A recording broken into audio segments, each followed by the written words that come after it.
Muy buenos días, sean todos cordialmente bienvenidos a esta nueva conferencia de cátedra abierta que tenemos para el día de hoy. La doctora Sabat Egea El Haj es la que nos dará la conferencia con el título Manejo de urgencias en pacientes con trauma dentro del hogar. La doctora Sabat es odontóloga de la Universidad Nacional de Colombia, endodoncista de la Universidad de Antioquia, docente pregrado de la Universidad de Antioquia, endodoncista del programa especial de endodoncia de la Facultad de Odontología de la Universidad de Antioquia. Muchísimas gracias a la doctora Sabat por compartirnos hoy su conocimiento con este tema tan interesante, manejo de la urgencia en pacientes con trauma dentro del hogar. Les recuerdo que silencien sus micrófonos, apaguen sus cámaras. A las 7:45 de la mañana le colocaremos una encuesta para que por favor la diligencien y todas las preguntas que tengan y que le quieran hacer a la doctora Sabat la pueden escribir en el chat, que la doctora al finalizar la presentación les dará su respuesta. Los esperamos en nuestra próxima cátedra abierta. Hay un cambio, estaba programada para el 7 de noviembre, esta va a ser para el 14 de noviembre y está a cargo del doctor Mateo Restrepo con el título Medicina Integrativa aplicada a la odontología. Los esperamos. Doctora Sabat, bienvenida. El auditorio es completamente suyo y muchísimas gracias a todos los asistentes por acompañarnos el día de hoy. Muchas gracias, Orlando. Bueno, buenos días para todos. Nuevamente me presento, igual mi nombre es Sabat Egea y hoy les voy a hablar pues del manejo de la urgencia por trauma dentoalveolar. Digamos que esto es un tema bastante interesante, ¿cierto? Porque normalmente no estamos como acostumbrados a recibir este tipo de traumas, o sea, no es lo usual en nuestra consulta y realmente los traumas dentoalveolares constituyen una verdadera urgencia en odontología. Entonces, para empezar, vamos a hacer una definición, una pequeña definición de lo que es el trauma dentoalveolar. El trauma dentoalveolar lo constituyen todas aquellas lesiones que involucran estructuras dentales, hueso alveolar, tejidos blandos y periodontos. Generalmente se presentan de manera repentina, de forma inesperada, accidental y con frecuencia requieren atención de urgencias. Como les dije ahorita, es algo pues inesperado que generalmente pues no estamos acostumbrados a recibir en la consulta y eso hace que normalmente no estemos muy familiarizados con el manejo inicial de la urgencia, ¿cierto? Básicamente, como algo de generalidades, el trauma dentoalveolar constituye el 5% de todas las lesiones traumáticas. Es frecuente en niños y en adultos jóvenes. Hay una mayor probabilidad que suceda antes de los 19 años y digamos que hay un patrón en esas lesiones traumáticas que es las luxaciones son más frecuentes en dentición temporal. Esto asociado pues obviamente a ese el huesito pues de los niños que es mucho más digamos, susceptible a este tipo de traumas y las fracturas coronales son las más frecuentes en dentición permanente. Existen, digamos, múltiples causas que pueden estar asociadas a un trauma dentalveolar. Sin embargo, hay algunos factores predisponentes o factores de riesgo que pueden condicionar a que sea o que se presente pues en mayor proporción y están asociadas normalmente pues a la mordida, a pacientes que practiquen algún tipo de deporte y últimamente hay como una causa emergente que ha venido siendo como presentándose o analizada y es el uso de las nuevas tecnologías y básicamente son aquellos niños o aquellas personas que utilizan el celular de manera supina, o sea, acostados con el celular arriba y muchos traumas, digamos, últimamente se están asociados a la caída del celular sobre la cavidad oral.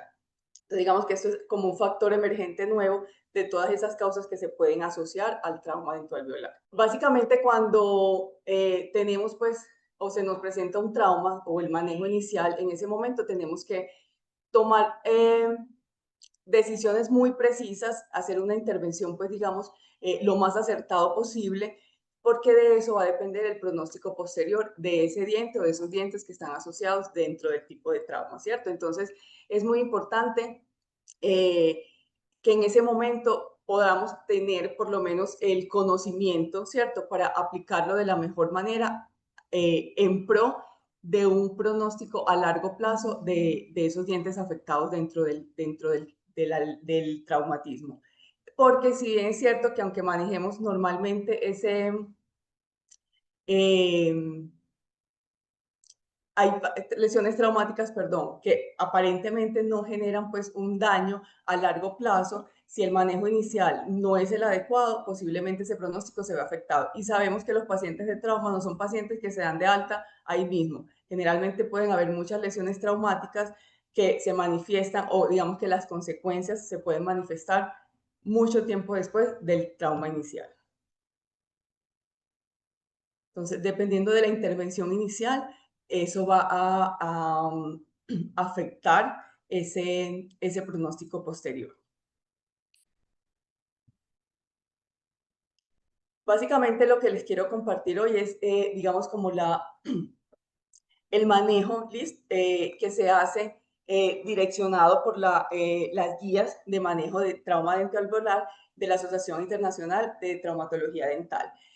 Básicamente, esta es la mejor evidencia que tenemos para ese manejo de esas lesiones traumáticas. Y esta evidencia, digamos que está soportada en revisiones bibliográficas y en la experiencia pues, de expertos. Esto es un consenso que fue actualizado en el 2020, las anteriores habían sido en el 2012 y en el 2020, digamos, hubo una actualización de esos conceptos que nos orientan de cómo manejar la urgencia en el momento preciso. Si bien es cierto, son una guía, son una orientación, porque obviamente cada caso es diferente y cada cuerpo biológicamente responde diferente, son unos parámetros para garantizar un mejor pronóstico a largo plazo de esos dientes o de esos tejidos involucrados en el trauma.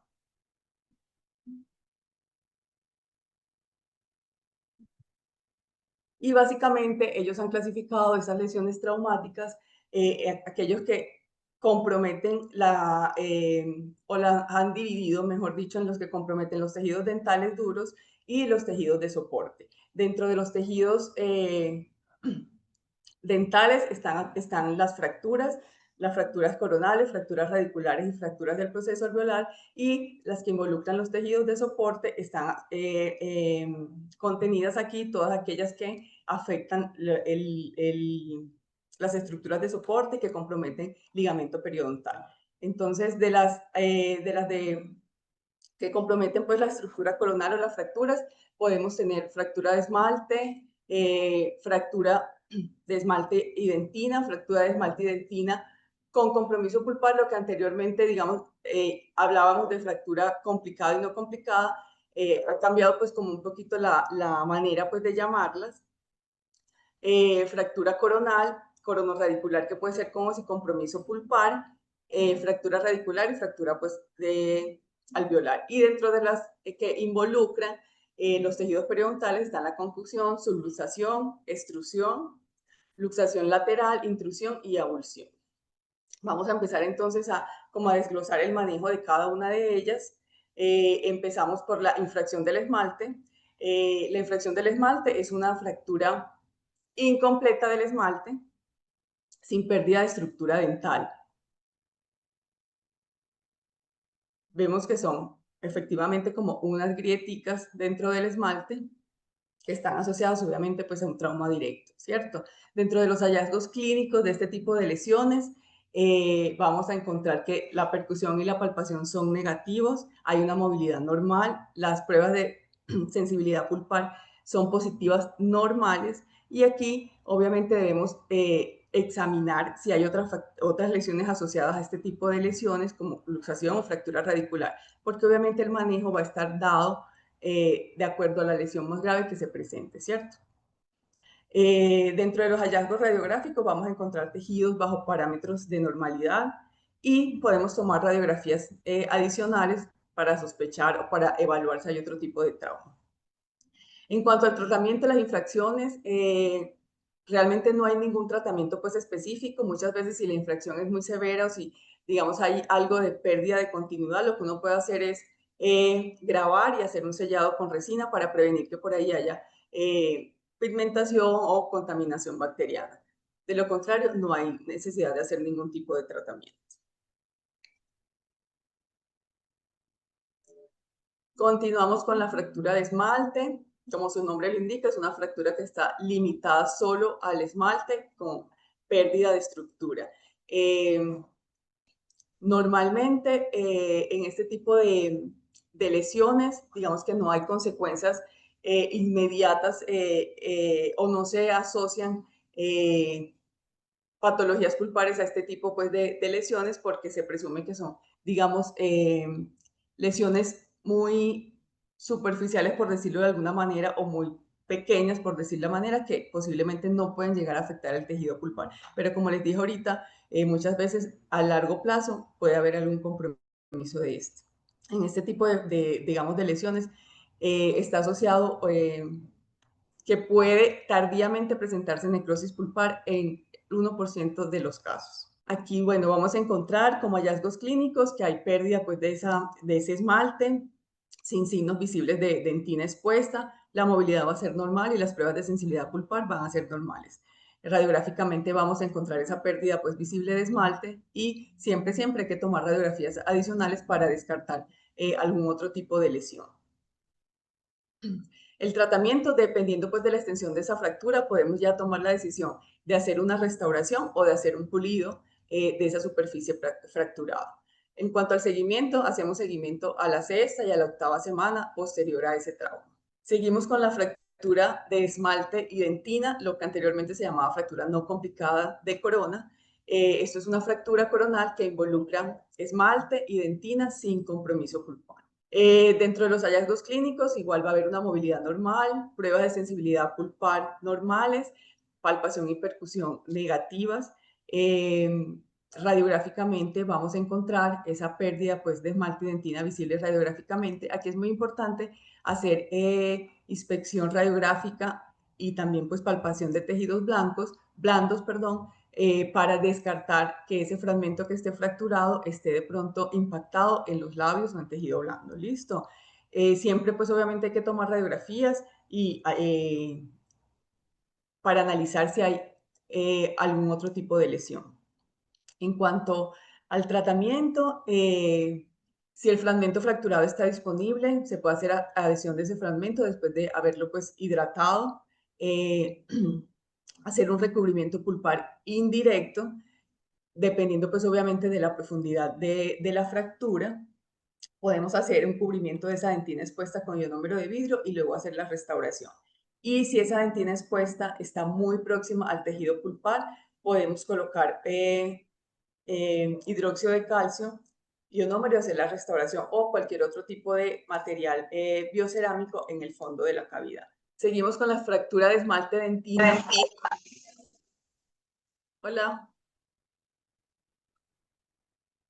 Fractura de esmalte, dentina, con compromiso pulpar. Era lo que anteriormente conocíamos como fractura coronal complicada. Esta es una fractura coronal que involucra esmalte, dentina y ya hay compromiso pulpar. Este compromiso pulpar, digamos que puede ser puntiforme o puede comprometer toda la pulpa coronal. La incidencia es del 2 al 13% de todas las lesiones traumáticas. En este tipo pues, de lesiones vamos a tener una movilidad normal, obviamente va a haber una sensibilidad a los estímulos ya que esa pulpa está expuesta, la percusión y la palpación van a ser negativas. Hay obviamente radiográficamente una pérdida de esmalte y dentina visible y el compromiso pulpar. A medida que vamos avanzando como en la complejidad de las lesiones, lo ideal sería también avanzar como en esas pruebas diagnósticas que podemos tener para mejorar, digamos, el manejo de esa lesión, aunque inicialmente, como les decía, lo que estamos hablando es el manejo de la urgencia, es lo que tenemos que hacer en el momento que nos llega a nosotros la persona con el trauma, pero saber que posterior a eso tenemos la posibilidad de tener otras ayudas diagnósticas más especializadas como la tomografía que nos van a permitir tener una precisión en cuanto a la extensión de la lesión, al compromiso o el tamaño del compromiso pulpar en este caso, y obviamente también para descartar otro tipo de lesiones asociadas. En estos casos, el manejo es importante tener en cuenta que en pacientes con el desarrollo radicular incompleto, lo más importante en este tipo de casos es preservar el tejido pulpar. Para obviamente estimular esa formación radicular, ¿cierto? O sea, si es un paciente joven que todavía tenemos ápice abierto, inclusive si es un paciente joven que tiene el ápice cerrado, pero igual ellos tienen una capacidad impresionante pues, de reparación, lo ideal sería no hacer pulpectomía, ¿cierto? Si nos llega, pues obviamente la pulpa expuesta, porque normalmente somos muy dados que si vemos pues el tejido pulpar expuesto, de una hacer pues la remoción de ese tejido, hacer la pulpectomía y entrar, ¿cierto? Entonces, lo más importante que en este caso me parece fundamental es que tengamos en cuenta que no toda la pulpa expuesta tiene que ser extraída, ¿cierto? Y sobre todo en pacientes jóvenes. Aquí ya podemos hacer terapia pulpar vital para favorecer esa formación radicular, inclusive para que haya reparación de ese mismo tejido pulpar, o sea, eso es fundamental. Entonces, como quitarnos de la cabeza que toda pulpa expuesta necesita pues ya ser retirada, ¿cierto? Y obviamente pues yo sé que eso son cosas que tenemos que desaprender porque normalmente eso era lo que teníamos en nuestra cabeza, ¿cierto? Que la pulpa, si está expuesta, hay que extraerla. Entonces, ser muy conscientes de ese momento, de esa edad del paciente para tomar la decisión inicial. Entonces, en pacientes con desarrollo radicular incompleto, preservar ese tejido pulpar lo podemos hacer con un recubrimiento pulpar directo o hacer una pulpotomía parcial. ¿Y de qué va a depender una cosa u otra? Digamos, del tiempo que lleve expuesto ese tejido pulpar. Porque normalmente, digamos que esa pulpa expuesta, después de 24 horas de estar expuesta, podemos predecir, ¿cierto? O la literatura, digamos, habla de que hay solamente, ha invadido, hay una contaminación de esa pulpa de 2 milímetros apicales a esa exposición. Entonces, por eso, normalmente lo que podemos hacer es hacer una pulpotomía para preservar ese tejido pulpar. Así el paciente nos llegue, digamos, 24 horas después del trauma. Si de pronto ya el paciente llega 2 días, 2, 3 días después, digamos que podemos hacer ya una pulpotomía cameral, ¿cierto? Pero aún así preservamos el tejido pulpar radicular. Bueno, en casos donde, digamos, la fractura fue demasiado extensa, vamos a necesitar una retención intrarradicular. Obviamente, en este caso también podemos, si el paciente llega con el fragmento fracturado, podemos también, pues obviamente, utilizarlo como restauración, si no, hacer pues la restauración resina o dependiendo pues de la extensión de la fractura, tomar la decisión posterior del tipo de restauración que vamos a realizar. Cuando el paciente llega con el fragmento pues, a la consulta, digamos que ese fragmento lo tenemos que hidratar, ¿cierto? Más o menos dejarlo en 20 minutos en solución salina para hidratarlo y luego hacer el proceso normal de adhesión. Siempre, siempre es importante revisar los tejidos blandos para descartar que alguno de esos fragmentos esté impactado. Aquí, bueno, vamos a hacer un seguimiento a la sexta, a la octava semana, al tercer mes, al sexto mes y al año, ¿cierto? Obviamente, si aparte pues, de esta fractura hay otro tipo de lesión, el seguimiento va a ser más largo y va a estar condicionado al tipo de lesión más severa que se presentó.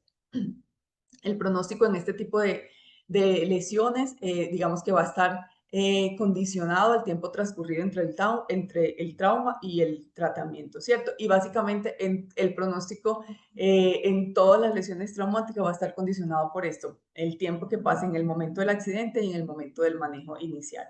En este caso, pues obviamente también va a depender del diámetro de la exposición pulpar, porque obviamente no es lo mismo pues un recubrimiento pulpar directo en una exposición mínima que ya cuando es necesario hacer, digamos, una pulpotomía parcial o una pulpotomía cameral, ¿cierto? También va a depender de la integridad del diente, o sea, qué tan extenso no fue esa fractura y del desarrollo radicular.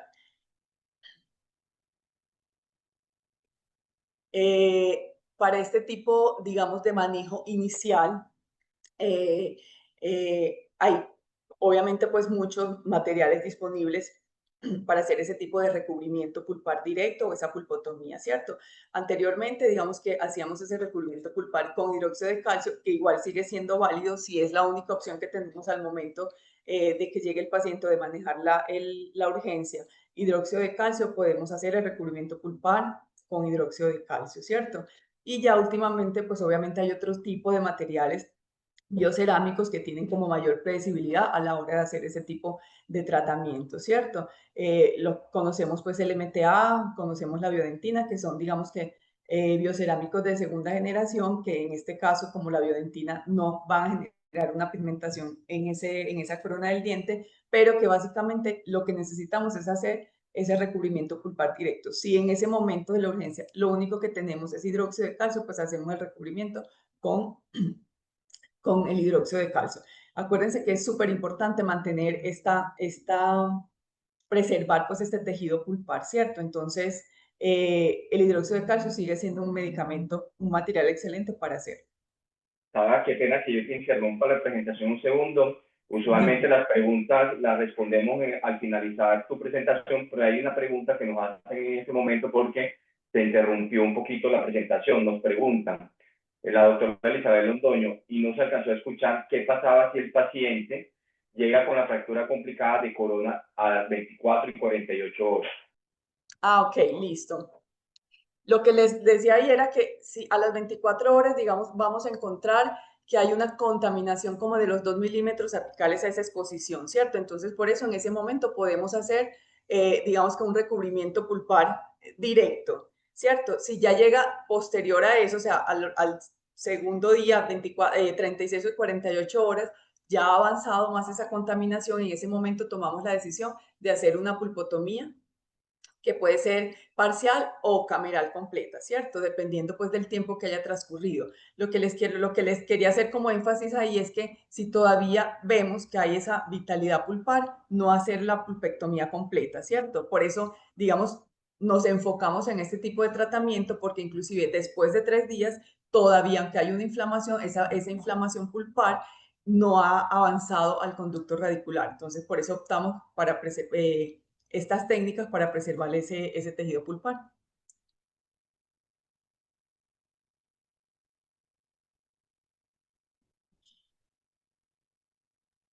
Muchas gracias. Ok.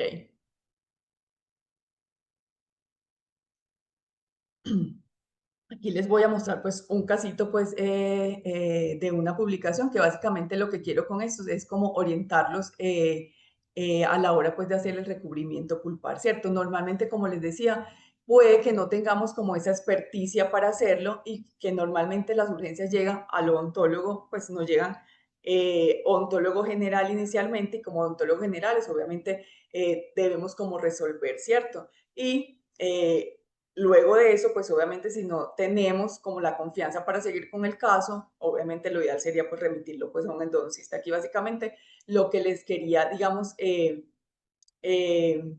mostrar es básicamente cómo hacemos, digamos, como ese recubrimiento pulpar directo para preservar ese tejido, ¿listo? Entonces, dependiendo, como te decía, del tiempo de exposición, podemos hacer eh, la pulpotomía parcial sobre ese tejido pulpar que vemos acá que no está sangrante, que se controla pues digamos como ese sangrado, ¿cierto? Vamos a colocar el material de recubrimiento que si tenemos hidróxido, ponemos hidróxido, si tenemos o biocerámico, biocerámico. Ya sobre eso podemos colocar un ionómero de vidrio y hacer la restauración definitiva. ¿Listo? Básicamente es como lo que quiero que quede pues como claro para ustedes que se puede hacer y que no necesariamente esta exposición implica hacer la pulpectomía completa. Esto es un casito de un estudiante pues, de la Clínica Integral del Adulto 3, de aquí de la Facultad de Odontología, es un o sea, estudiante de séptimo semestre, eh,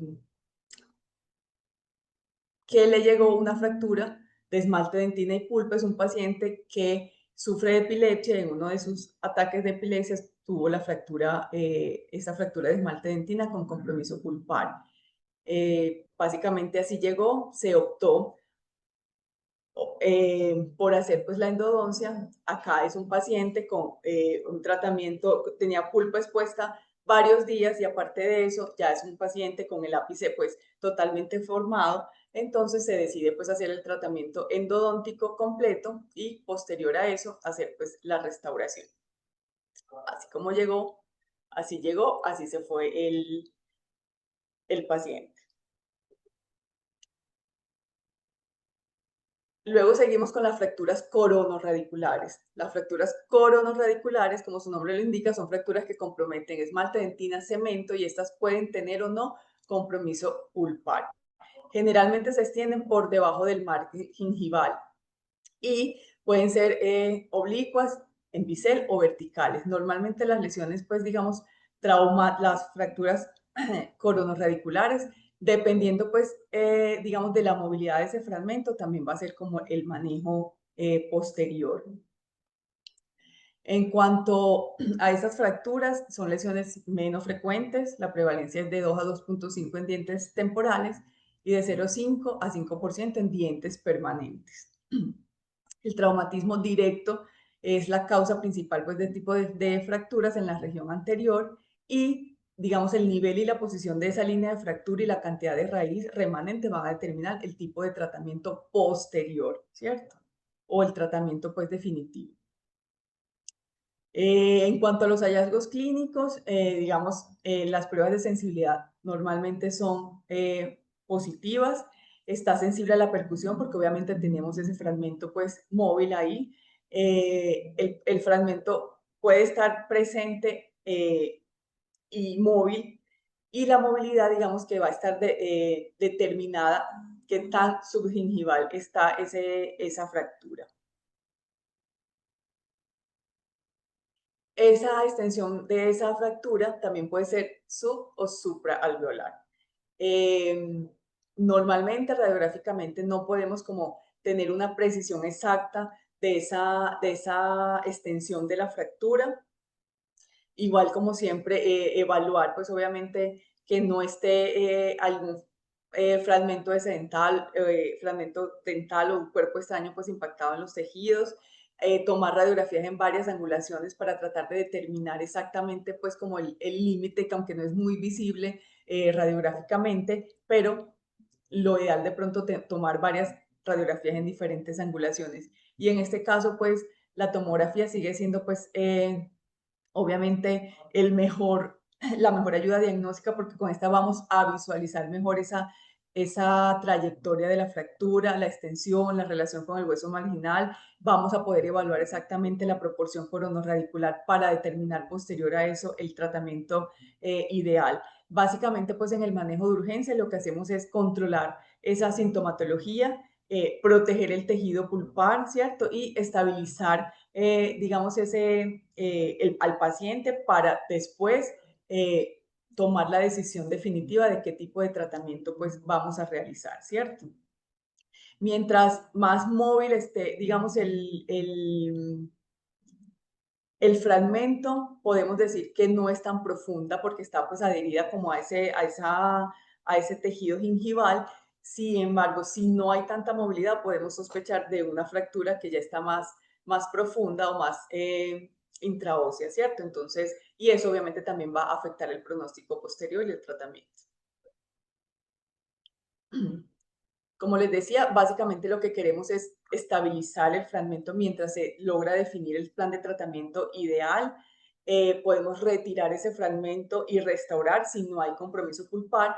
Si hay compromiso pulpar, pues obviamente dependiendo pues el tipo de la extensión, decidimos si hacemos un recubrimiento pulpar o si hacemos un tratamiento pues endodóntico, ¿cierto?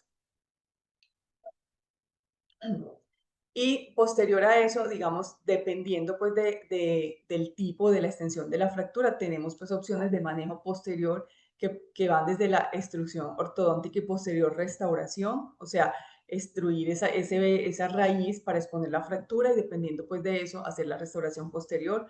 Podemos también optar por una extrusión quirúrgica, por un reimplante intencional, ya obviamente dependiendo de la extensión de la fractura, determinar si es viable o no, si no hacer la extracción o por un trasplante. Digamos que estos son ya, digamos, como el manejo posterior, que son ya el tratamiento pues como definitivo, ¿cierto? Aquí les voy a compartir un caso de una fractura coronorradicular con compromiso pulpar, está asociada a un trauma por oclusión, ¿cierto? Aquí vemos, digamos, cómo llegó el paciente, ahí vemos el fragmento móvil, ese fragmento móvil luego se retira y vemos entonces que acá hay una pequeña pues exposición pulpar, obviamente miren que es un molar sano, ¿cierto? Lo que se hace acá en ese momento del manejo de la urgencia inicial es hacer un recubrimiento pulpar con hidróxido de calcio y luego hacer una restauración temporal en ionómero de vidrio. Pues obviamente acá lo ideal sería hacer, o está pendiente pues de hacer una cirugía periodontal, una cuña distal acá para tratar de exponer ese margen y poder hacer una restauración definitiva. El paciente pues está asintomático radiográficamente, digamos. Esta es la zona de la fractura, está bien. Entonces está pendiente, digamos, de esa cirugía periodontal para exponer esa fractura y poder hacer la restauración definitiva en este caso, ¿cierto?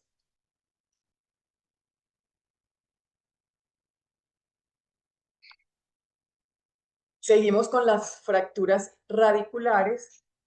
Las fracturas radiculares son fracturas que comprometen dentina, cemento y pulpa, equivale más o menos al 0.5 a 7% de las lesiones traumáticas.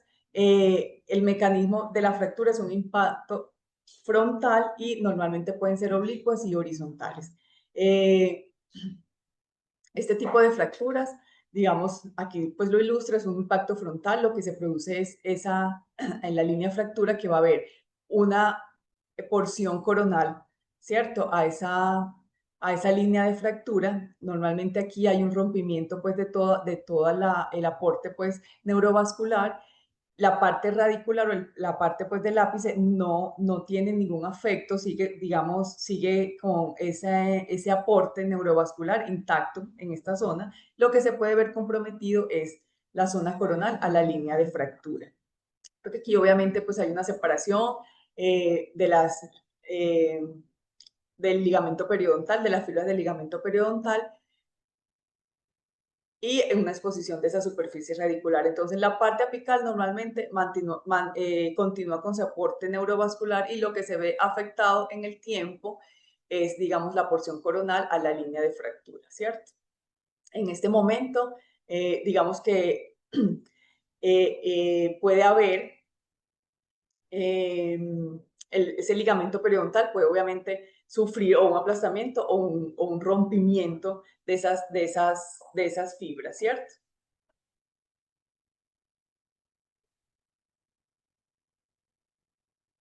Esto básicamente, digamos, es un esquema para mostrarles el tipo de fractura. Podemos tener fracturas pues en el tercio apical, que son las de mejor pronóstico, fracturas en el tercio medio, fracturas en el tercio cervical, y esas pueden ser supracrestales o subcrestales.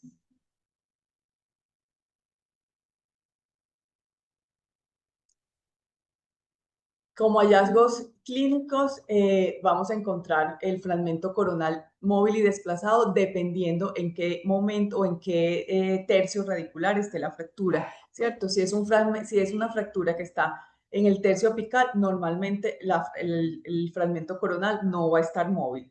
Normalmente hay movilidad cuando es una fractura o en tercio medio o en tercio cervical. Va a haber dolor a la percusión, puede haber sangrado por el surco.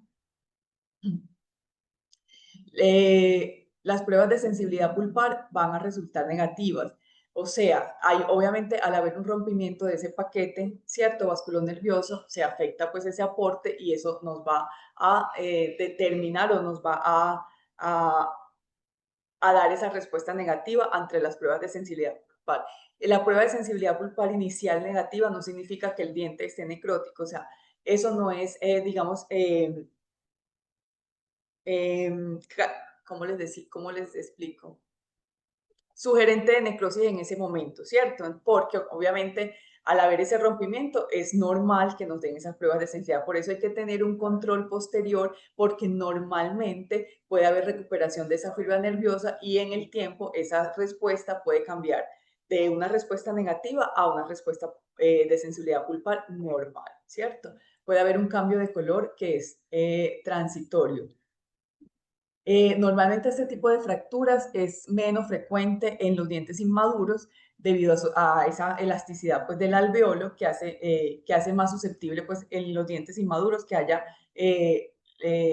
traumas tipo luxación, ¿cierto? Que fracturas. Listo, radiográficamente, normalmente son detectables radiográficamente, pero también va a depender del tipo de la angulación que del cono, pues a la hora de tomar la radiografía, ¿cierto?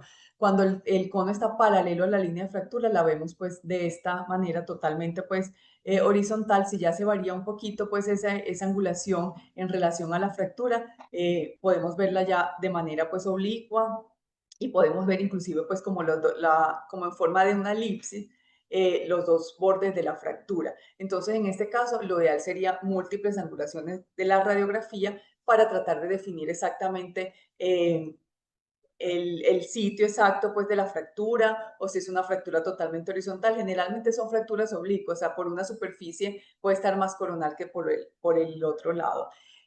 Puede que las fracturas radiculares no se observen inmediatamente después de la lesión. ¿Qué pasa? Muchas veces está la fractura que no se alcanza pues a visualizar si solamente tenemos como ayuda diagnóstica inicial una radiografía, pero en el tiempo se puede formar en la línea de fractura un tejido de granulación que hace que se separen esos dos fragmentos y sea mucho más visible esa fractura. En cuanto al manejo, básicamente lo que se hace es reposicionar obviamente pues el fragmento coronal si está móvil, generalmente pasa en tercio medio y tercio cervical, y utilizar una férula por 4 semanas. Una férula flexible. Digamos que otra de los cambios en la ferulización es eso, que ya lo que se maneja son férulas flexibles para estabilizar el diente, no férulas rígidas que pueden afectar, digamos, el proceso normal de recuperación del ligamento periodontal. Ya se manejan solo férulas flexibles para tener digamos, para favorecer esa cicatrización del ligamento periodontal y que él continúe durante ese tiempo de ferulización con su proceso normal de reparación. Normalmente cuando es fractura radicular, esa férula se mantiene por 4 semanas. Cuando es una fractura cervical, como en la parte cervical estamos más propensos a que haya una, digamos, contaminación, que haya más, estamos expuestos a estos fluidos orales, ¿cierto? Obviamente el proceso de cicatrización es mucho más largo y cuando hay fractura cervical se sugiere mantener la férula por un periodo más prolongado, en un periodo de 4 meses. Normalmente en la cita de urgencia no se hace ningún procedimiento endodóntico, o sea, no se hace, pues no hay acceso pues al conducto radicular. Lo ideal es esperar para ir monitorizando ese estado pulpar. Acuérdense que les dije que inicialmente, como hay esa ruptura de ese paquete vasculonervioso, puede haber pruebas de sensibilidad negativa, pero eso no es sinónimo de que haya ya un compromiso pulpar en ese momento. Entonces, lo ideal sería no hacer endodoncia inmediatamente, no hacer apertura pues inmediatamente, sino estar monitoreando pues ese estado pulpar. Es posible que obviamente con el tiempo este fragmento coronal puede sufrir necrosis y en ese caso pues obviamente se hará el tratamiento pues endodóntico pertinente, ¿cierto? Y básicamente lo que queremos en la atención de urgencia es reducir esa fractura, ¿cierto? Entonces es reducción de esos fragmentos coronales que están desplazados para ya luego o posterior a eso ya tomar las decisiones necesarias en cuanto al tratamiento. En este caso, digamos que se han descrito 4 tipos de tratamiento para ese tipo de situaciones de fracturas radiculares. Normalmente también les digo que una fractura radicular de este tipo, o sea, una fractura horizontal, tampoco es sinónimo de exodoncia, porque normalmente cuando no sabemos y vemos que tenemos la fractura, generalmente lo que hacemos es o remitir, ¿cierto? Y tomar la decisión después de hacer la exodoncia, porque ya vemos la fractura y poner el implante. Este tipo de fracturas, digamos que tienen muy buen pronóstico y se puede mantener el diente con una fractura horizontal. Entonces, básicamente, lo que podemos ver es si hay ya compromiso, pues obviamente del fragmento coronal a esa línea de fractura, se puede hacer la endodoncia solamente del fragmento coronal. Acuérdense que les dije que la parte pues apical normalmente no pierde pues su aporte sanguíneo y vascular, entonces más se mantiene vital. Entonces, básicamente lo que se puede hacer es, digamos que la endodoncia del fragmento coronal a la línea de fractura. Es posible que también si tenemos, digamos, acceso a toda la longitud del conducto, hagamos pues la endodoncia de los dos fragmentos, tanto coronal como apical, y la otra es hacer el fragmento, hacer la endodoncia, perdón, del fragmento coronal a la línea de fractura, y si en la porción apical en algún momento llega a presentar algún tipo de compromiso que no se pueda acceder, podemos optar por una cirugía apical para remover este fragmento, ¿cierto?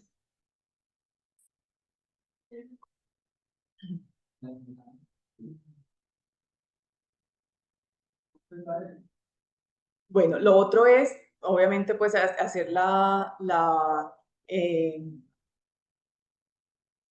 inicialmente, pues cuando hacemos la portura, podemos hacer la terapia con hidróxido de calcio y hacer pues la obturación convencional, pues endodóntica.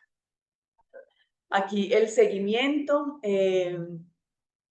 lo hacemos pues a la cuarta semana, ¿cierto? Acuérdense que les dije que la férula normalmente duraba 4 semanas. A la sexta semana, a la octava semana, a los 4 meses, sobre todo cuando tenemos fractura cervical, ya a los 6 meses, al año y cada año durante al menos 5 años. Normalmente ya vemos que ya aquí el seguimiento es mucho mayor. Desafortunadamente es muy difícil luego de que se controla un paciente, de que se le quita sintomatología, pues poder tener de pronto un seguimiento tan largo, pero se logra, ¿cierto? Lo ideal es advertirle al paciente que por el tipo de trauma que sufrió, posiblemente puede tener otras complicaciones posteriores en el tiempo y que es un paciente que hay que estarlo revisando constantemente para ir controlando pues algún tipo de complicación posterior al trauma. El pronóstico de esos dientes fracturados, obviamente, pues va a estar determinado también por el nivel de la fractura.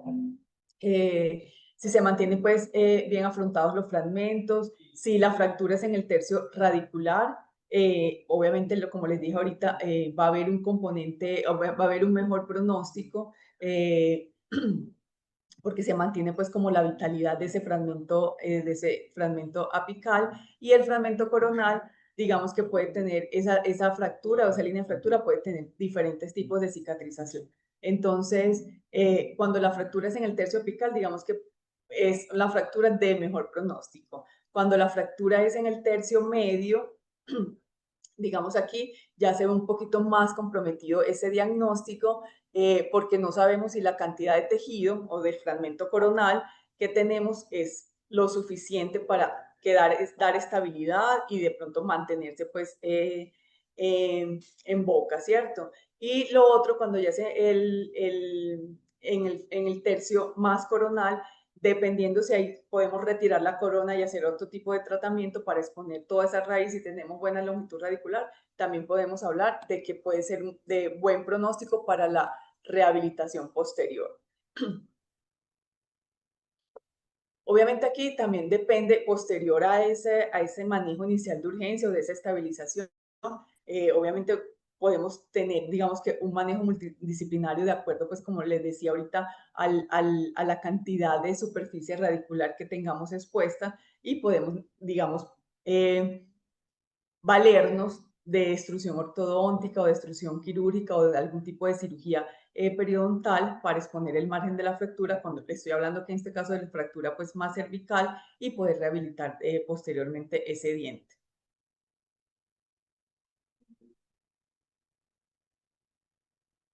Ese, digamos, pronóstico también va a estar determinado por el manejo inicial de la urgencia. Acuérdense que les dije no realizar pulpectomía, porque ese tejido pulpar puede después, obviamente, pues responder o recuperarse, ¿cierto? Entonces, es indispensable no hacer aquí en este caso ningún tipo de manejo inicial endodóntico, ¿cierto?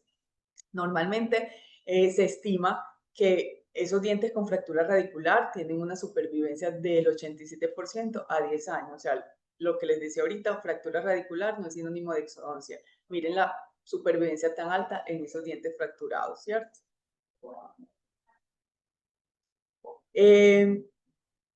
Acuérdense que como obviamente pues hay ruptura de ese paquete vasculonervioso, también puede haber una respuesta de esas pruebas de sensibilidad pulpar negativa por mucho tiempo, ¿cierto? Pero obviamente puede haber esa recuperación nerviosa, puede haber signos de reparación entre los fragmentos fracturados que nos van también a condicionar ese pronóstico.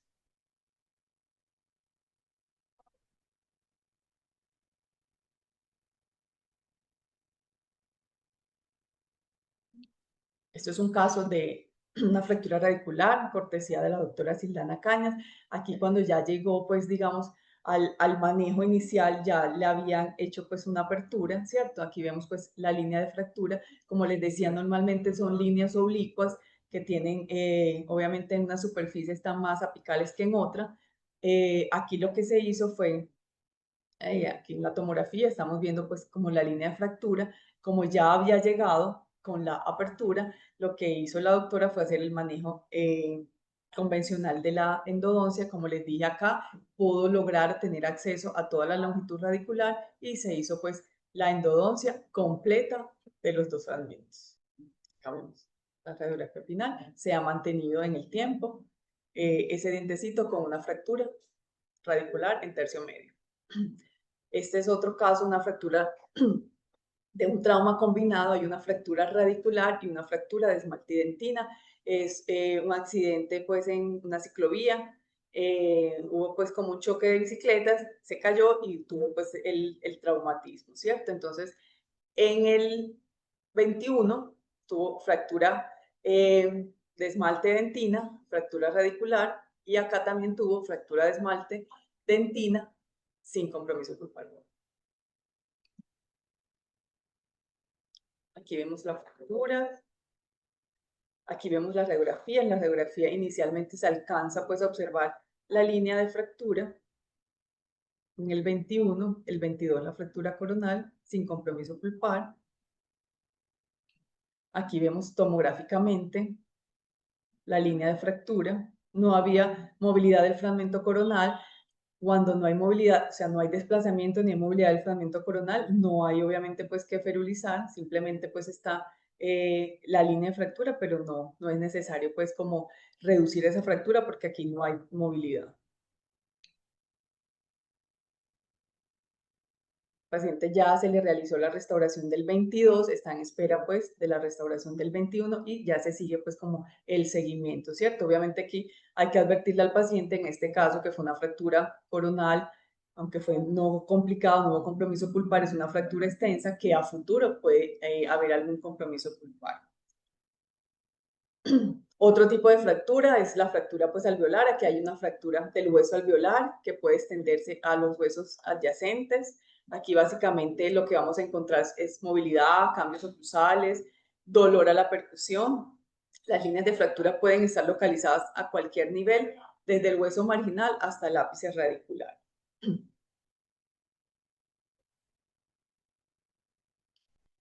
Básicamente lo que hacemos es reposicionar cualquier segmento que esté desplazado, o sea, reducir pues esa fractura, estabilizar ese segmento ferulizándolo durante 4 a 6 semanas. Obviamente pues manejo de tejido blando, si hay sutura hay laceraciones gingivales, hacer la sutura y la endodoncia está contraindicada en la cita de urgencia. Obviamente pues en este caso es estabilizar esa fractura y luego, posterior a eso, pues hacer la evaluación pulpar necesaria para mirar a ver si hay alguna necesidad de tratamiento pues endodóntico posterior, ¿cierto? Normalmente pueden haber como falsos negativos de necrosis pulpar durante los primeros meses, mientras obviamente hay una reparación pues de ese tejido nervioso, ¿cierto? Los seguimientos también se hacen a la cuarta semana, a la sexta, a la octava semana, a los 4 meses, 6 meses y cada año por 5 años. Entonces, básicamente lo que quiero que quede claro en ustedes es que muchas veces no es necesario hacer ningún tratamiento definitivo, pues esto es manejo de la urgencia, lo que necesitamos hacer es estabilizar y controlar el dolor. Y ya vamos a entrar entonces a hablar de las lesiones en los tejidos periodontales. Las lesiones de los tejidos periodontales comprenden la concusión, subluxación, luxación extrusiva, lateral, intrusiva y la avulsión. La concusión es una lesión a las estructuras de soporte, no hay movilidad, hay un pequeño, pues como una pequeña compresión de esas fibras del ligamento periodontal.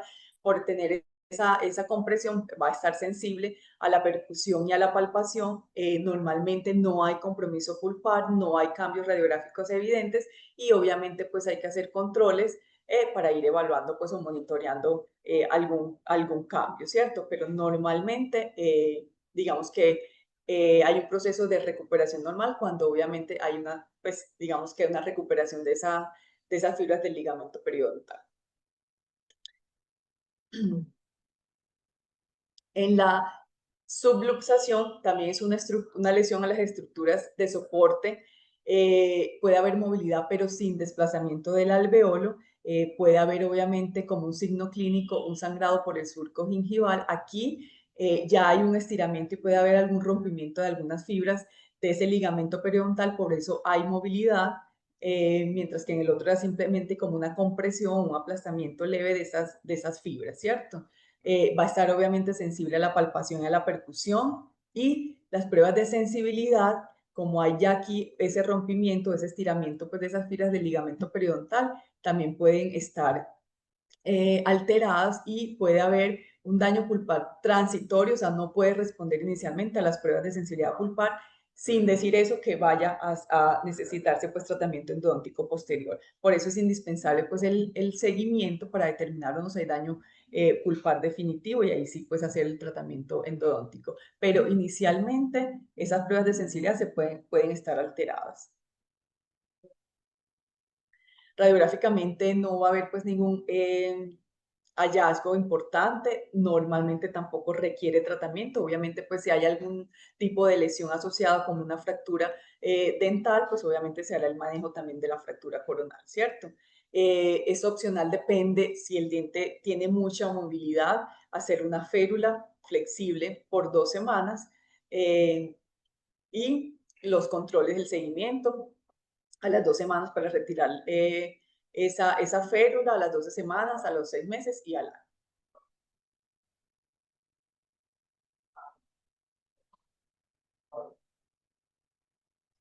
Seguimos con la luxación extrusiva. La luxación extrusiva es un desplazamiento del diente fuera de su alveolo en sentido inciso axial. O sea, el diente obviamente se ve más grande, se ve como elongado, ¿cierto? Incisalmente la movilidad va a estar aumentada. Probablemente pues no va a haber no va a haber respuesta a las pruebas de sensibilidad pulpar.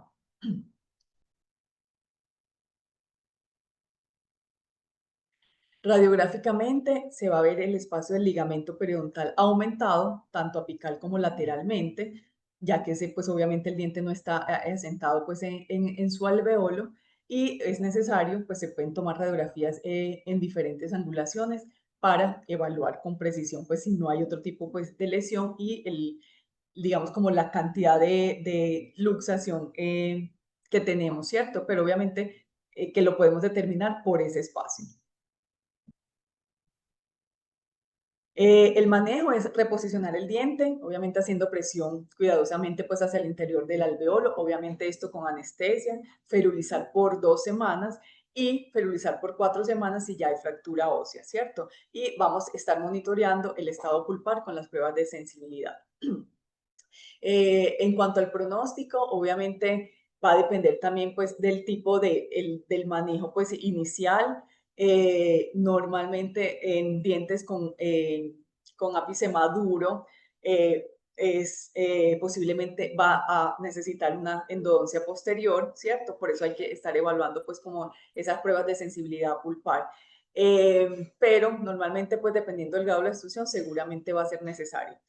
Si no se reposiciona a tiempo, digamos que cuando te llega a ti, llega, digamos, la extrusión, ¿cierto? Pero ya está fijo como en esa posición, obviamente tenemos que reposicionar. Lo ideal es hacer como un reimplante intencional, pero intraalveolar, o sea, luxar el diente, ¿cierto? Para volverlo a reposicionar y ferulizar. Seguimos con la luxación lateral. La luxación lateral es el desplazamiento del diente en cualquier dirección lateral. Generalmente está asociada a una fractura o compresión de la pared del alveolo en la cortical vestibular.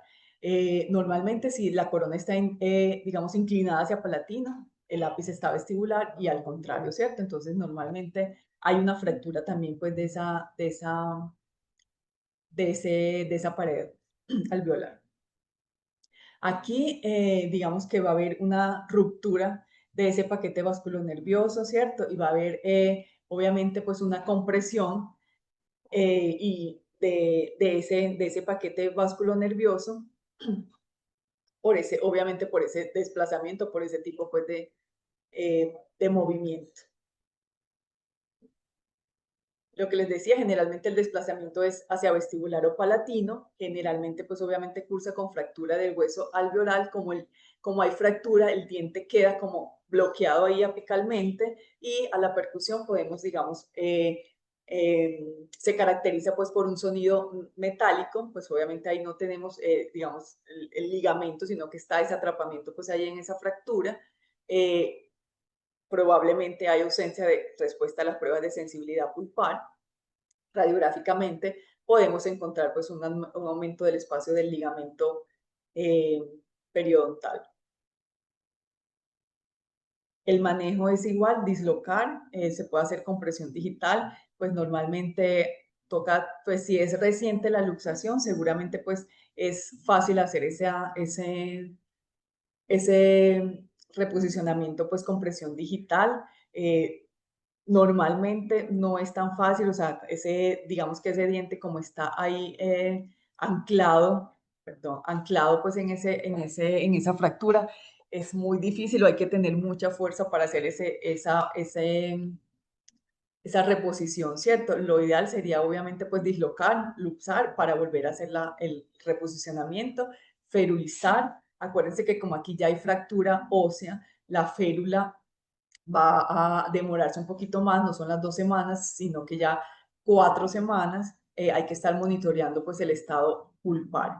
En dientes inmaduros, lo ideal sería esperar una revascularización, pero si definitivamente no vemos ese proceso de revascularización, sino que ya empezamos a ver signos de necrosis o de reabsorción, hay que hacer el tratamiento pues necesario en dientes con ápice abierto, ¿cierto? Entonces ya sea optar por una pexificación o por una endodoncia regenerativa, dependiendo pues del caso, ¿cierto? Y en dientes con ápice cerrado, pues la endodoncia.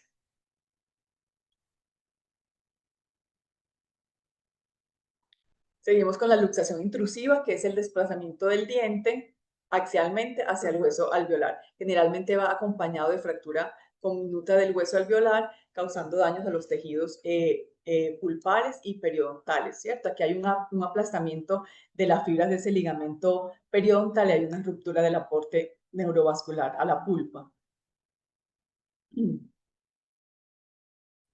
Normalmente, como están bloqueados en el alveolo, no son sensibles a la percusión. La extensión de la intrusión es variable, puede ser desde 1 milímetro hasta una intrusión completa. Va a dar, obviamente, pues un sonido metálico similar a ambiente anquilosado cuando hacemos prueba de percusión. Eh, Normalmente cuando es un diente en erupción, que no tiene de pronto la formación radicular completa, se puede intruir completamente sin que veamos la corona clínica y lo podemos confundir con una úlcera. Por eso es necesario, pues obviamente, las ayudas diagnósticas que nos van a descartar esto, ¿cierto? Muchas veces esa intrusión tan completa hace que ese ápice pueda estar, digamos, forzado en la cavidad nasal y puede haber sangrado, pues, por la fosa nasal. Cuando es sangrado por la fosa nasal, sospechemos de que ese ápice puede estar impactado ahí en esa fosa. Radiográficamente va a estar totalmente pues obliterado el espacio del ligamento periodontal, la unión amelodentinal obviamente comparado con el diente lateral va a estar mucho más apical, ¿cierto? Y obviamente es necesario pues hacer, digamos, evaluar, pues obviamente también, como les dije, tejidos blandos para mirar a ver que el diente, si ese, pues, que no se confunda con una avulsión, ¿cierto? Obviamente, como ya les dije, tomar varias radiografías para evaluar y obviamente ya en casos de traumas más severos como estos, que afectan los tejidos periodontales, la tomografía pues sería ideal. Digamos que la intrusión, digamos, la podemos clasificar en grado 1, 2 y 3, dependiendo pues de ese grado de intrusión. De 0 a 3 milímetros es una intrusión leve, ¿cierto? Cuando todavía observamos más del 50% pues de la corona clínica. Grado 2 es una intrusión moderada, de 4 a 6 milímetros, se compromete el 50% más de la longitud de la corona clínica, o sea, alcanzamos a ver el borde incisal. Y grado 3, aquí me equivoqué, severo, que es igual o mayor a 7 milímetros, que el diente no queda visible clínicamente, ¿cierto? Sigamos, hacemos acá como poniendo, digamos que esto es la encía, más o menos esto sería lo que veríamos, ¿cierto? En una grado 1, en una grado 2 y en grado 3 no se ve absolutamente nada, el diente está completamente intruido. Aquí como manejo tenemos varias opciones de manejo que pueden ir desde la reducción espontánea según las nuevas guías de manejo en los dientes con ápice inmaduro. Lo ideal sería esperar que haya una reducción espontánea, pero esperar más o menos si no, a las 4 semanas no vemos ningún cambio, ningún cambio en ese movimiento, obviamente irnos por los otros dos tratamientos que pueden ser la extrusión ortodóntica o el reposicionamiento quirúrgico. Como les dije, los dientes inmaduros, permitir esa reerupción espontánea independiente pues del grado de intrusión, estar monitoreando el estado pulpar y ya si no vemos ningún cambio, o sea que no hay nada de esa reerupción espontánea a las 4 semanas, optar por una extrusión ortodóntica. Eso es, digamos, un esquema pues de un tipo pues de reerupción espontánea. Aquí hay una intrusión, la podemos catalogar como grado 2 y 6 semanas después y al año después del trauma, ¿cierto? Aquí vemos que ya hay 6 semanas, obviamente, pues ha avanzado en esa reerupción y al año ya está completamente erupcionado en su posición normal. Eso es en dientes con ápice inmaduro, esperar esa reerupción espontánea. En dientes con ápice maduro, digamos que cuando es una intrusión muy pequeña, menor a 3 milímetros, podemos permitir esa reerupción espontánea. Pero si no vemos ningún tipo de movimiento, en 2 semanas empezar con el otro tipo de tratamiento. En una intrusión moderada, grado 2, hacer extrusión ortodóntica o quirúrgica y ferulizar. Normalmente, digamos que en todos los dientes con ápice maduro, el tratamiento, todos los dientes van a necesitar tratamiento endodóntico. O sea, aquí no hay ninguna posibilidad realmente de que haya una recuperación de ese tejido pulpar, porque hubo una compresión severa de ese paquete vasculonervioso, ¿cierto? Entonces, lo que tenemos que aquí tratar de hacer es exponer ya esa cámara pulpar para poder hacer el tratamiento endodóntico, y esa exposición la podemos hacer o con ortodoncia o con cirugía, dependiendo pues del grado de intrusión.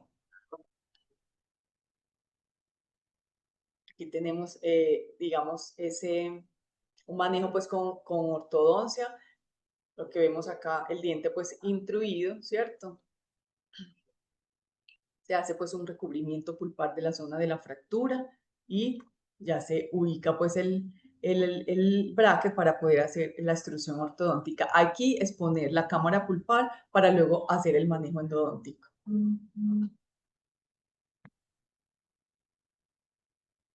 Y aquí tenemos una intrusión severa, ¿cierto? Lo que están haciendo es un reposicionamiento quirúrgico de ese diente, sutura pues de a donde haya laceración y obviamente la ferulización.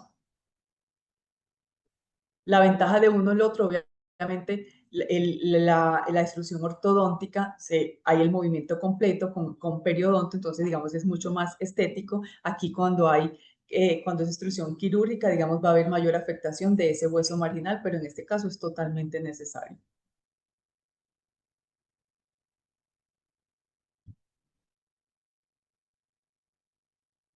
Y ya, como última lesión, pues para terminar, hablamos de la avulsión. La avulsión es el desplazamiento total del diente fuera de su alveolo. Aquí, digamos, el pronóstico de este tipo de lesiones va a depender de la viabilidad de las células del ligamento periodontal, y esa viabilidad va a estar condicionada por el tiempo extraoral y por los medios de almacenamiento. Normalmente, cuando hay un reimplante inmediato, obviamente hay un impacto positivo sobre esas células del ligamento periodontal y puede haber inclusive hasta un 85% de curación de esas fibras del ligamento periodontal, pero eso estamos hablando de un reimplante inmediato, casi que inferior a 15 minutos después de la avulsión. Ya cuando el tiempo es mayor, inclusive ya superior a 30 minutos, y si el diente pues no ha tenido ningún medio de almacenamiento, ya no va a haber ninguna posibilidad, digamos, o viabilidad de esas células del ligamento periodontal. Entonces, básicamente aquí el pronóstico va a estar condicionado por eso y por los medios de almacenamiento. No es lo mismo, obviamente, si ese diente está hidratado o si se mantuvo en medio seco, o sea, en una gasa. Entonces, lo más importante aquí es, digamos, tratar de mantener hidratado ese diente avulsionado si se encuentra después del accidente. Normalmente como medios de almacenamiento, básicamente tenemos que tener claro qué es lo que tenemos disponible a nuestro alcance, ¿cierto? O sea, obviamente podrá haber medios de almacenamiento ideales, pero lo que nosotros fácilmente tenemos a nuestro alcance sigue siendo la leche. Entonces, ojalá, digamos, tener presente que es un medio de almacenamiento pues ideal que nos va a conservar un poquito o nos va a mantener hidratadas esas fibras del ligamento periodontal que nos pueden mejorar ese pronóstico. También, obviamente, dependiendo del sitio donde se produce pues, el accidente, si es en un sitio pues, donde están haciendo deportes, muchas veces también tenemos bebidas de hidratación oral que también sirven para mantener esa viabilidad, digamos, de esas células del ligamento periodontal, ya sea pues suero, bebidas de rehidratación tipo suero, suero oral, Pedialite. También puede, se han, digamos, mencionado otro tipo de sustancias como la clara de huevo, como el agua de coco, ¿cierto? Inclusive si no hay nada, entonces pues la cavidad del paciente, ponerlo pues debajo de la lengua o en el carrillo, ¿cierto? Lo más importante acá es tratar de mantener hidratado ese diente. Básicamente lo que uno quisiera es mantener la calma. Obviamente es muy difícil uno verse pues obviamente sin su diente. Si estamos en el sitio, tratar de buscar el diente, sujetarlo por la corona, no por la raíz, lavarlo suavemente y reimplantar. Lo ideal es que obviamente el paciente pueda hacerlo ahí mismo, pues digamos en caliente para que él mismo lo pueda colocar. Si no, definitivamente no es capaz, conservarlo pues en un medio adecuado y ya consultar. Si el diente llegó a nosotros, el diente está reimplantado, dejarlo en el alveolo, limpiar muy bien la zona, suturar si es necesario suturar, verificar radiográficamente y clínicamente la posición de ese diente y ferulizar por 2 semanas. En este caso, cuando es un diente con ápice maduro, hay que hacer endodoncia. Y la endodoncia se inicia antes de retirar la férula. Iniciamos con apertura y con medicamento intraconducto para disminuir, digamos, el riesgo de reabsorción posterior, dejamos medicamento y a las 4 semanas más o menos podríamos empezar el tratamiento pues, endodontico. Y digamos que las condiciones varían si el diente estuvo en medio de almacenamiento antes de 1 hora o después de 1 hora, ¿cierto? Básicamente, lo que hay que hacer siempre es tratar de reimplantar, siempre reimplantar será la mejor opción, independiente pues del tiempo, ¿cierto? Verificar la posición del diente y obviamente pues hacer aquí en este caso el manejo endodóntico. En dientes con ápice abierto, digamos que se puede esperar que haya dependiendo pues del tiempo, que haya una revascularización, pero si no, definitivamente si ya vemos cambios o signos de infección o de reabsorción, hay que iniciar el tratamiento pues endodóntico. La única diferencia en tiempo mayor pues a 1 hora es que ya tenemos que retirar pues todo ese tejido periodontal necrótico, limpiar muy bien esa superficie radicular. Se ha hablado pues de hacer endodoncia extraoral, igual aquí ya el tiempo es independiente porque ya va a haber una necrosis cero, viabilidad de esas células del ligamento periodontal y lo que hacemos es obviamente reimplantar, lavar muy bien ese alveolo, ¿cierto? Para retirar ese coágulo que se forma ahí y reposicionar y reimplantar perulizar y obviamente acá seguramente van a haber unas complicaciones posteriores que son pues obviamente reabsorciones o anquilosis, pero que igual estéticamente, digamos, tratar de tener tus dientes ahí nos va a dar esas posibilidades de manejo en el tiempo para ir pensando qué se puede hacer. El seguimiento, pues obviamente a las 2 semanas al retirar la férula y como les dije, a las 4 semanas, 3 meses, 6 meses y cada año por 5 años, ¿cierto? En dientes con ápice abierto, obviamente como hay mayor riesgo de reabsorción, hacer unos controles más seguidos si es posible. Reimplantar siempre será la decisión correcta independiente del tiempo que lleve el diente pues por fuera de la boca. Estas son pues como las consideraciones endodónticas, lo que le decía, en pacientes con ápice abierto la reabsorción es muy rápida, entonces si no vemos un signo de reparación, hacer el manejo. Y en pacientes con ápice cerrado, hacer terapia con hidróxido de calcio, ¿cierto? Muchas veces también se ha manejado el uso de corticosteroide por 2 semanas posterior al reimplante como medicación intraconducto, esto también con el fin de disminuir pues digamos los riesgos de reabsorción posterior. Esto es un caso también de un manejo clínico tardío de una avulsión. El paciente consultó 48 horas posterior a la avulsión, se hizo pues el reimplante, se hizo pues el manejo inicial de los dientes con medicación y se hizo la obturación o la endodoncia definitiva a las 6 semanas.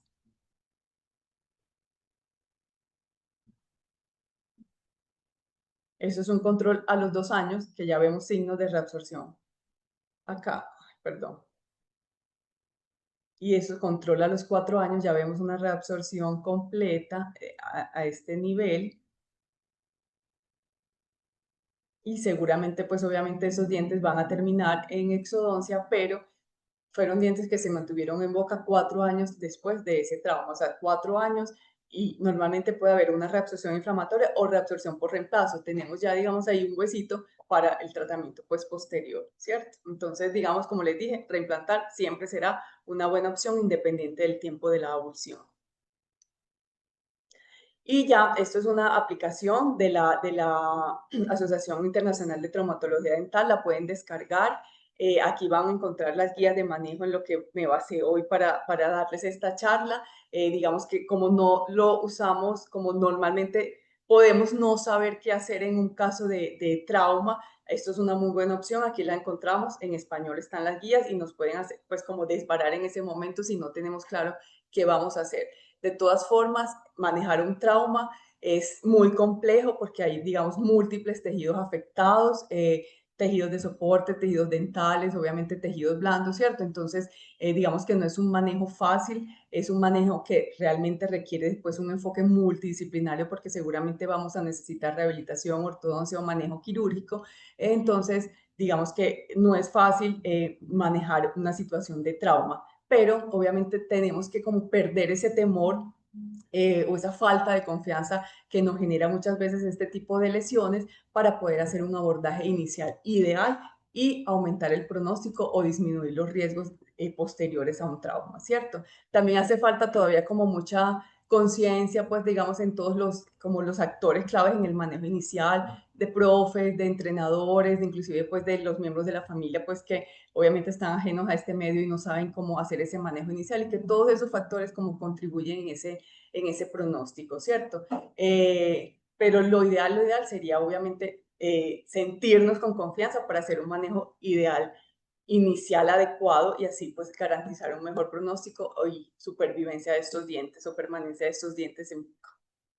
Muchas gracias por la atención, esto era lo que les quería contar, me extendí un poquito, pero es un tema bastante, digamos, encarretador y obviamente, bueno, espero que les haya gustado y que tengan pues, les haya quedado claro pues estos conceptos. Si tienen preguntas, bueno, aquí estoy. Muchas gracias, doctora Sabat, por compartiendo sus conocimientos. Muy buena su presentación. Es importante tener todo esto que nos está contando la doctora para poder conservar los dientes en boca luego de un trauma dentoalveolar. Por acá tenemos varias preguntas que nos escriben los asistentes. Me preguntan, ¿con qué tipo de material se puede realizar el recubrimiento pulpar directo en pacientes con desarrollo radicular incompleto? Bueno, en este caso lo podemos hacer. Si lo único que tenemos a la mano es hidróxido de calcio, podemos hacer recubrimiento pulpar directo con hidróxido. luego ionómero y la restauración, ¿cierto? Obviamente, el hidróxido nos va a formar una barrera que no es tan, digamos, más porosa posterior y puede haber filtración posterior y haber contaminación, pero si en ese momento lo que tenemos es hidróxido, hidróxido, si no, ya podemos utilizar otro tipo de biocerámicos como el MTA. Digamos que el problema del MTA es que puede pigmentar esa corona posterior, o otro tipo de biocerámico tipo biodentina que lo conseguimos acá. Entonces, lo podemos hacer con cualquiera de esos tres materiales, pues, biocerámicos o hidróxido de calcio. Me pregunta la doctora Mónica Marroquín, doctora, ¿cómo se hidrata el fragmento? 20 minutos en solución salina.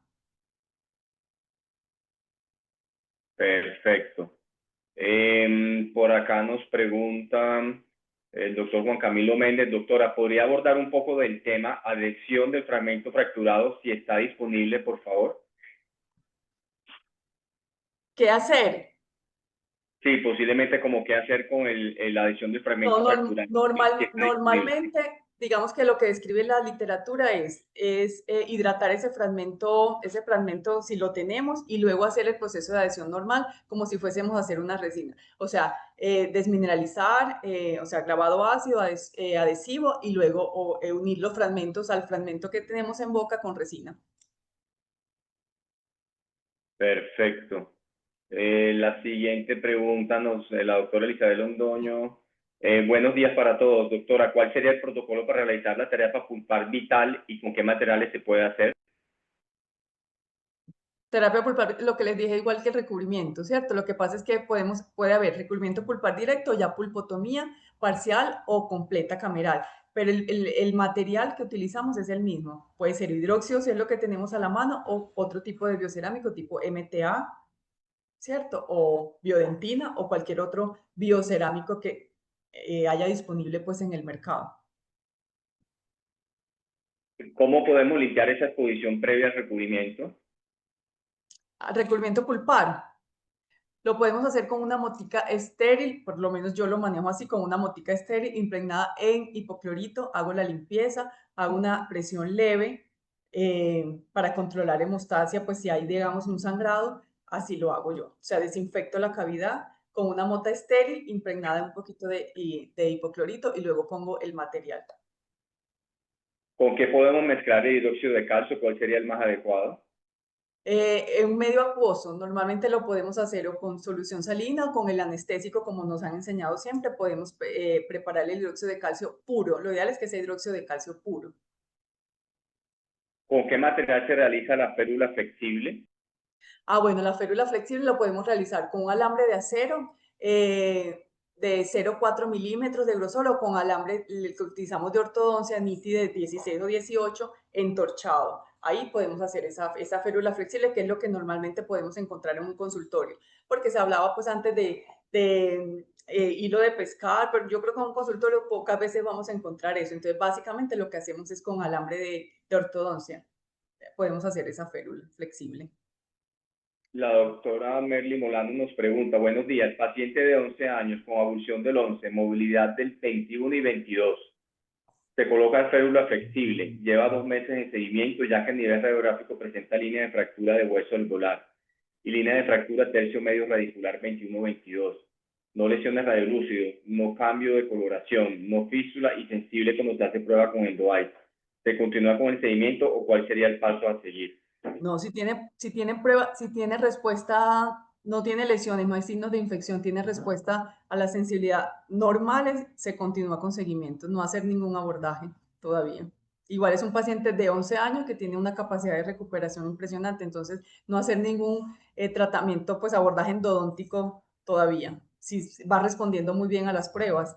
Igual como hay fracturas, seguramente la ferulización va a requerir un tiempecito más, pero si responde muy bien y no hay signos de infección, no hacer ningún abordaje endodóntico. ¿Cuál es el tiempo que se debe dejar el diente con fractura coronorradicular después de realizar recubrimiento pulpar entre la restauración temporal con ionómero y la restauración definitiva? ¿Y cuándo se define que no es necesaria la endodoncia, sino que el recubrimiento fue exitoso? Eso va a depender, obviamente eso yo no te puedo decir con precisión, al tanto tiempo hay que hacer la endodoncia, ¿no? Si tenemos una fractura limpia, que hay una exposición mínima, hacemos el recubrimiento pulpar y la restauración. y estamos en controles y el diente está respondiendo a las pruebas de sensibilidad, seguramente no va a ser necesaria la endodoncia posterior. Entonces eso depende del control y de la respuesta del diente a las pruebas de sensibilidad, pero normalmente puede que no sea necesaria la endodoncia si es una exposición pequeña, ¿cierto? Si ya es una fractura mayor que posiblemente requiere otro tipo de tratamiento o una retención intrarradicular, seguramente optaremos por la endodoncia, pero de lo contrario, si responde, se deja solamente con el recubrimiento y se hace la restauración cuando hayamos despejado como el margen de la fractura, como en el caso que les mostré, eso fue la urgencia. Hay que despejar muy bien para tener obviamente una restauración más adecuada. El protocolo de fracturas radiculares es igual para dientes con desarrollo NOLA completo e incompleto. De fracturas radiculares. Sí, el protocolo de fracturas radiculares es igual para dientes con estadio o desarrollo NOLA completo e incompleto. Sí, pero normalmente digamos que este tipo de fracturas radiculares es menos frecuente en pacientes jóvenes o en pacientes niños por esa calidad del hueso, ¿cierto? Pero sí, exactamente, pues igual lo más importante es dislocar, o sea, reducir la fractura y ferulizar, ¿cierto? Y ya de ahí hacer los controles para mirar el estado pulpar. Acuérdense que puede haber sensibilidad pulpar inclusive 4 a 6 meses después del trauma. O sea, voy haciendo controles. No responde, no respondía al sexto mes, puede que ya haya una recuperación nerviosa. Entonces, sí, es exactamente pues igual. Me preguntan algo de fracturas verticales. ¿Cómo sería el manejo de fracturas verticales? No, fractura vertical es exodoncia y no hay nada que hacer. Ese sí no tiene ninguna posibilidad de reparación. El manejo de de tipo de traumas en los dientes deciduos. ¿Cómo se maneja el trauma en dientes deciduos? El trauma en dientes deciduos, digamos que eso da para otra cátedra, pero básicamente es igual. Lo único diferente en dientes deciduos es que los dientes avulsionados no se reimplantan, pero normalmente ya podemos, obviamente pues también depende en este caso pues del manejo del niño, ¿cierto? Porque obviamente los niños no nos van a colaborar tanto, entonces también ahí se maneja pues la ansiedad de los papás y todo eso, pero sí podemos hacer los mismos procedimientos, sobre todo pues cuando hay luxaciones que son los más frecuentes en ellos de ferulizar, todo eso, lo podemos hacer, excepto pues en abulsión que no se reimplanta para proteger obviamente pues el germen del permanente. De lo contrario, digamos que el manejo es muy similar en todos los casos.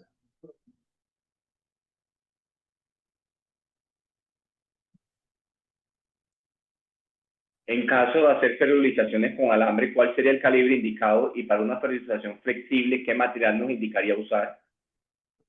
Sí, ya les había respondido, es normalmente pues si es de acero inoxidable que sea de 0.016 pulgadas, eso equivale a 0.4 milímetros de grosor, o si no alambre de ortodoncia, el que tenemos de NITI de 16 o 18, lo entorchamos y obviamente lo adherimos pues con puntos de resina. Normalmente nos extendemos 2 dientes al lado y lado del diente que vamos a ferulizar para que sea pues como más estable esa férula.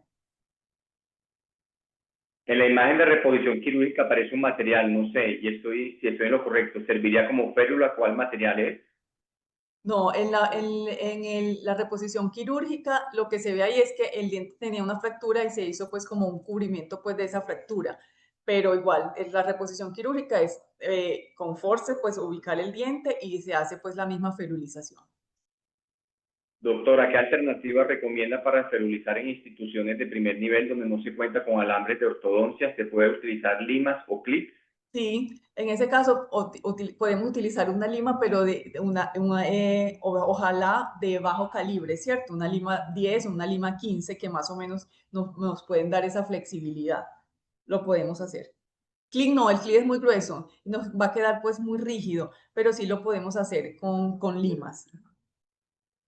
Tenemos muchos agradecimientos a los asistentes. Pablo, muchísimas gracias. Juan Gómez, Joana, muchas gracias.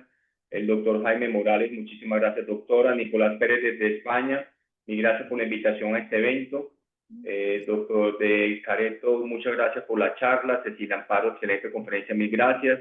La doctora Yamil nos pregunta, buenos días, doctora. Estas charlas quedan grabadas, sí, estas charlas las pueden descargar en la página web de la Facultad de Odontología de la Universidad de Antioquia Esperamos que a partir del próximo viernes ya la tengamos colgada en la página web de la universidad. Entran Unidad Académica, Facultad de Odontología y ven todas las conferencias de cátedra abiertas colocadas, grabadas, e inclusive las del año pasado están todas en la página y las de este año también. La próxima semana colocaremos esta de la doctora Sabat. La doctora Claudia Marentes, muchas gracias, muy buena la conferencia. Nos pregunta, ¿los dientes avulsionados en qué líquido se meten para evitar la reabsorción radicular y la posible infección de la superficie radicular? No, eso digamos que ha sido motivo de controversia porque no hay como una evidencia de que sumergirlos, por ejemplo, en flúor o en algún tipo de antibiótico vaya a mejorar, digamos, el pronóstico o vaya a retrasar los signos de reabsorción. Se puede hacer, o sea, tú puedes inclusive utilizar flúor si tienes, mientras haces pues como la limpieza del alveolo y todo eso, sumergir el diente pues en flúor o cubrirlo pues con un antibiótico con doxiciclina, se ha reportado, pero realmente eso no va a mejorar, digamos, el pronóstico del diente, ¿cierto? Entonces, simplemente lo puedes lavar suavecito pues con solución salina para poderlo reimplantar, pero el acondicionamiento radicular posterior al trauma no va a hacer que mejore el pronóstico. Y el antibiótico es a criterio o a elección tuya, o sea, si es, depende si ves otras lesiones, si es un paciente muy traumatizado, si las condiciones donde se dio pues el trauma muy contaminadas, digamos que ahí es como la elección del especialista o del tratante si quiere prescribir o no antibióticos para controlar pues procesos infecciosos, pero no va a intervenir, digamos, con el pronóstico de ese diente evolucionado. En abulsión no se manda tetanol, no manejo antibióticos. Bueno, ya tenemos esa respuesta, ¿cierto? Sí. Ujú. Sí. Sí, ¿Cuánto tiempo se ferulizan dientes deciduos? ¿cuánto tiempo qué? Se Se ferulizan dientes igual, deciduos. se feruliza exactamente igual. La doctora Isabel Londoño, muy grata por esos espacios de actualización, excelente ponente y muy generosa con su conocimiento. La Gracias. doctora Esta, doctora, ¿la férula flexible aplica en todos los casos? Es decir, ¿ya no se usa férula rígida? No, ya no se usa férula rígida. Ya lo que queremos es estabilizar, mantener la función del ligamento periodontal, utilizamos férula flexible. Listo, entonces aquí respondemos la pregunta de la doctora Brenda. El calibre del alambre para férulas rígidas, por favor, ya no se utilizan férulas rígidas. Agradecimientos del doctor William Beltrán, Cielo, Marta Campuzano, infinitas gracias, súper la actualización. El doctor Juan Camilo Méndez, si un paciente llega a consulta con dolor a nivel infraorbitario en la tomografía, se observa fractura vertical en el 12, ¿esta podría ser de etiología del dolor? Fractura vertical. Dice que consulta con dolor a nivel infraorbitario en la tomografía se observa fractura vertical en el 12. ¿Esta podría ser la etiología del dolor? Es que así es muy difícil responderte esta pregunta, pero es posible, o sea, si está, pero hay que también descartar que no vaya a tener algún tipo de fractura ósea, fractura pues, otro tipo de fractura pues ya más severa, porque digamos que el dolor ahí, no, o sea, no te podría decir, tendría que evaluar, como mirar a ver, puede que sea la causa, pero puede que también haya otro tipo de fractura, de pronto mirar fosas nasales, que no esté perforado el piso de la fosa nasal o algo que de pronto esté condicionando más esa sintomatología. Tenemos por acá a la doctora Luz Ofelia. Muchas gracias a la facultad y gracias a la doctora por excelente presentación. Bueno, en este momento no tenemos más preguntas. No sé si de pronto alguien más que desee consultar y preguntar en este momento. Les recuerdo que la próxima presentación, bueno, muchas gracias a la doctora Sabat por su excelente presentación, un tema bastante interesante y que tiene muchas dudas por lo que nos vemos por acá. Muchas gracias a la doctora por despejarnos todas las dudas, gracias por su tiempo y por la presentación. Excelente presentación. Les recuerdo que están cordialmente invitados para que nos acompañen en nuestra próxima conferencia de cátedra abierta el 14 de noviembre a cargo del doctor Mateo Restrepo, Medicina Integrativa aplicada a la odontología. Quedamos entonces pendientes para que nos vemos este próximo 14 de noviembre en nuestra Vital 4 abierta. Muchas gracias a todos por su Muchas asistencia. gracias. Que tengan un buen fin de semana. Muchas gracias, doctora Zabat. Muchas gracias. Hasta Muchas gracias luego. por la atención y por la participación. Que estén muy bien. Bueno, el link de la inscripción del formulario para llenar la asistencia estaba colgado aquí en el chat. Si van a la parte de arriba, ahí lo encuentran para diligenciarlo. Muchas gracias.